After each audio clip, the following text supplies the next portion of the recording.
So we presume 90 lakh to 1 crore people are getting infected every day. Vaccination is only 30 lakhs per day. Therefore, at this moment, in this game of IPL, the advantage virus is there. This virus, now let us first understand little bit about the wave, why this virus is important. So इसका मतलब ये है कि आज की date में at this moment we are different. So how this wave is going to behave, we don't know, because we are neither behaving like South Africa, Brazil, UK, California, we don't know. Bangladesh and Nepal are behaving like us. So therefore हमें अपना घर खुद ठीक करना है. We don't have to depend upon the WhatsApp messages कि लंका में ये हो गया, नेपाल में ये हो गया, UK में ये दवाई आ गई, अमेरिका में ये दवाई आ गई. So मेरा पहला सेटअप है that let's not talk about बाहर क्या हो रहा है. Let's only talk about हमारे देश में क्या हो रहा है और हम अपने आप को कैसे बचाएं. So आज की डेट में ये बीमारी भयानक रूप से आ रही है. 80% लोगों को ये बीमारी अपने आप ठीक हो जाएगी. इसका मतलब है कि 3 लाख लोग जो सिम्टोमेटिक हैं, 90 लाख लोगों में से 3 लाख लोग वो हैं जो सिम्टोमेटिक हैं. वो सिम्टोमेटिक लोग 3 लाख हैं, तभी उन्होंने टेस्ट कराया. बाकी तो टेस्ट ही नहीं कराया होगा 87 लाख ने, क्योंकि वो ये सिम्टोमेटिक हैं. इन सिम्टोमेटिक लोगों में हमें हाई रिस्क लोगों को आइडेंटिफाई करना है. हमें हाई रिस्क लोगों को आइडेंटिफाई करना है और उन हाई रिस्क में से हमें उस ग्रुप को आइडेंटिफाई करना है जो मर सकता है, उसको बचाना है. अभी क्या हो रहा है, वो 80% लोग जो माइल्ड डिसीज़ से हैं, दवाइयाँ ब्लॉक कर रहे हैं, ऑक्सीजन सिलेंडर्स ब्लॉक कर रहे हैं, ऑक्सीजन कंसंट्रेटर ब्लॉक कर रहे हैं, हॉस्पिटल के बेड्स ब्लॉक कर रहे हैं, ऑक्सीजन वाले बेड्स ब्लॉक कर रहे हैं, पता नहीं ज़रूरत पड़ जाए तो. इसलिए there is an artificial scarcity of the infrastructure in the country. So today we are going to discuss 20 mistakes not to do, 20 mistakes not to do while managing the second wave of COVID-19. अगर हमने ये सीख लिया तो समझ लो सब कुछ हमने सीख लिया. So the first mistake we do is waiting for the RT-PCR report, कि जब रिपोर्ट आएगी तब आग बुझाएंगे. दूसरा है waiting for CRP रिपोर्ट. भाई CRP तो तब कराऊंगा ना जब मेरे को आग दिख नहीं रही. अगर मेरे को दिख रही है तो फिर मैं CRP रिपोर्ट का भी वेट क्यों करूं. तो कैसे पता लगेगा? Fever more than 101. अगर आग लगी है तो हीट प्रोड्यूस होगी. अगर मेरा बुखार 101 से ज़्यादा है तो मुझे टेस्टों की ज़रूरत क्या है? I don't need a test.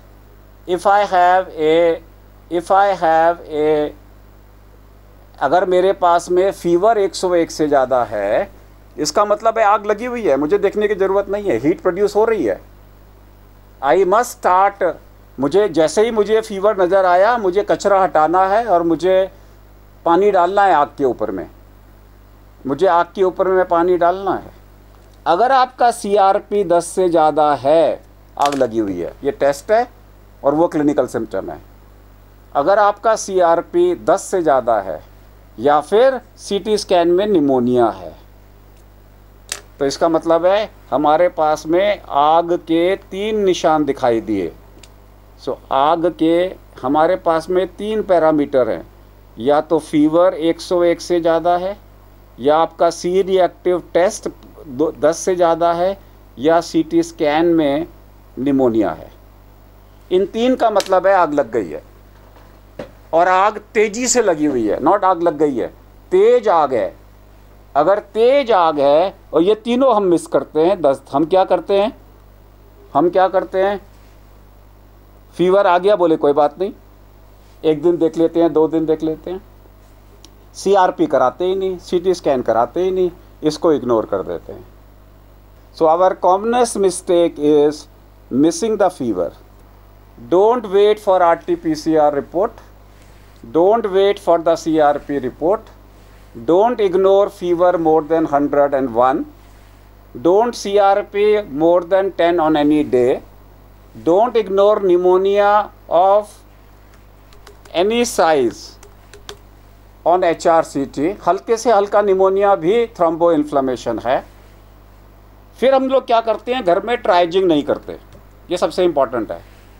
ना ट्राइजिंग का मतलब क्या है कि घर में जिसकी उम्र 15 साल से कम है उसे कुछ नहीं होने वाला, ना उसको निमोनिया होने वाला है, ना उसको कुछ होने वाला है, उसको इग्नोर करो। घर में जो मेंस्ट्रुएटिंग विमेन है वो मरने वाली नहीं, जिनको वैक्सीन लग गया है वो मरने वाले नहीं। सो बाकी लोगों पे ध्यान रखो, ट्राइज करो कि किसको ज़्यादा इंपॉर्टेंस देनी है, किसके ऊपर में सारे रिसोर्सेज लगाने हैं। ये 2 फार्मूले हैं। अगर CRP अवेलेबल है तो ये आपको बताता है गलती कब हुई। अगर आपका CRP अवेलेबल है तो keep your CRP more than 5 by day 5 keeping. अगर आपका CRP 5वें दिन के बाद 5 से ज़्यादा है या 10वें दिन के बाद 10 से ज़्यादा है, तब लफड़ा है। दूसरा, not learning to sleep on prone position. अगर आप पेट के बल सोते हैं, अगर आप पेट के बल सोना चालू कर देते हैं, मरेंगे नहीं, क्योंकि ट्रीटमेंट ऑफ ऑक्सीजन का सिर्फ यही है, पेट के बल सो। Then not keeping the fever less than 100। आपका फीवर 102 103 चल रहा है, आप उसको कमी नहीं कर रहे, कुछ भी करो, बाय हुक और by crook reduce your fever to less than 100, keep it less than 100. Not giving adequate dose of steroids and blood thinners in time, जो मैंने अभी बोला है। Ignoring day 1 to 3 of symptoms. आपने निमोनिया day 3 तक miss कर दिया, you have missed the bus.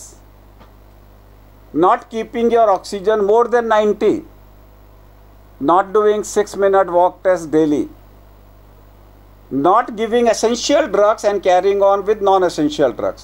एक प्रिंसिपल याद रखिए, मार्केट में इस वक्त में ड्रग्स की शॉर्टेज है, जो शॉर्टेज है वो एसेंशियल है। तो आप क्या करते हो कि डॉक्टर साहब ने 11 दवाइयाँ लिखी थी, 2 मिली नहीं, 9 ले ली, जो 2 मिली नहीं वही लाइफ सेविंग थी। Over relying on costly non essential treatments. ये जो चल रहा है ना, रेमडेसिविर नहीं मिल रही, टोसिलोजुमैब नहीं मिल रही, 1-1 लाख रुपए का इंजेक्शन हैज़ नो वैल्यू, या जान नहीं बचाएंगे। Wasting time in arranging the bed without giving first aid at home. आपके पेशेंट का ऑक्सीजन गिर गया, आप आधा घंटे तक बेड ढूंढ रहे हो, पेशेंट की तरफ देख भी नहीं रहे कि वो तो मर जाएगा आधा घंटे में। Concentrating on children less than 5 years and not the aged ones. बच्चों को कुछ नहीं होने वाला। Ignoring the high risk comorbid people and not giving the drugs in anticipation. ये कॉमन मिस्टेक्स हैं 20 जो हम लोग कर रहे हैं इस वक्त में। Now ideally speaking, एक भी आदमी कोविड से मरना नहीं चाहिए, लेकिन still thousands of people are dying every day. The reason being, the commonest mistake is self-denial, कि मेरे को तो कुछ नहीं होगा, बुखार ही तो है, टूट जाएगा। Not giving essential medicines in time, not picking up the diagnosis. Simple test, मैं आपको एक simple 6-minute walk test means 50 feet की दूरी के आप चक्कर लगाओगे, क्रिकेट फील्ड की तरह रन लोगे, आप रन लोगे पूरा, आप भागोगे वापस आओगे। 2 रन का 1 चक्कर माना जाता है। आपने उसको दौड़ना है, तेज चलना है। और अगर आपने 6 मिनट वॉक टेस्ट रोज नहीं किया, आपने बस मिस कर दी।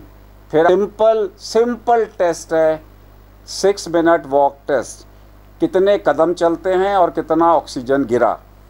अगर 6 मिनट चलने के बाद में आपका ऑक्सीजन गिर गया बाय 3, 4 और 5, then you have miss the बस।